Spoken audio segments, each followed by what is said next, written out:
মাকড়া গ্রামের দক্ষিণ পশ্চিমে কানপুর, আর সেই কানপুরের ঠিক পিছন দিকে যে ধান জমি, এই ধান জমির আল দিয়েই কিন্তু একের পর এক মাস্কের বাহিনী কাঁধে মাস্কেট, হাতে বোমার ঝোলা নিয়ে দুবরাজপুর ব্লকের দিক থেকে হামলা চালিয়েছিল এই মাকড়া গ্রামে।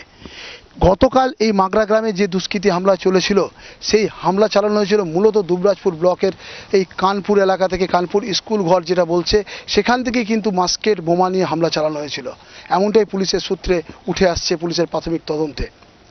যে গ্রাম মাকড়া, গতকালকের ঘটনার পর কার্যত মানুষ কিন্তু একের পর এক চোখে মুখে ভয় আতঙ্ক নিয়ে গ্রাম ছাড়ছে। সঙ্গে গবাদি পশু, যেটুকু সম্পত্তি বেঁচে আছে গতকাল লুটের পর, সেইগুলোকে নিয়ে কার্যত তারা কিন্তু গ্রাম ছাড়ছে, আত্মীয়দের বাড়ি যাচ্ছে। কারণ তাদের একটাই প্রশ্ন, যে তারা কি নিরাপদ? কারণ গতকাল যে পুলিশকে তারা দেখেছে গ্রামের বাইরে দাঁড়িয়ে দর্শকের ভূমিকায়, যাদের চোখের সামনে গ্রামের মানুষদের সম্পত্তি লুট হয়েছে, 3টি মানুষের প্রাণ গেছে, যেভাবে দুষ্কৃতীরা প্রায় 2 ঘন্টা গোটা গ্রামের দখল নিয়ে তাণ্ডব চালিয়েছে, ঠিক সেই গ্রামে তারা কতটা নিরাপদ?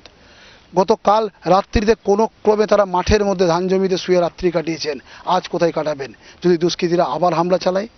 চোখে মুখে এই আতঙ্ক, ভয় নিয়েই নিজের গ্রাম থাকতে, নিজের বাড়ি থাকতে এখন আত্মীয়ের বাড়ির উদ্দেশ্যে তারা রওনা দিচ্ছে এই গোটা গ্রাম ছেড়ে। পুলিশ নেই, পুলিশ এখনো পর্যন্ত গতকালকের ঘটনার পর থেকেও কোনো জিজ্ঞাসাবাদের জন্য, কোনো নিরাপত্তার আশ্বাস নিয়েও এই গ্রামের মানুষদের পাশে আসেনি, তাদের সাথে কথা বলেনি। হতাশ গ্রামের মানুষরা, এখন কার্যত গ্রাম ছাড়া। গোপাল চট্টোপাধ্যায়, এবিপি আনন্দ, মাখরা।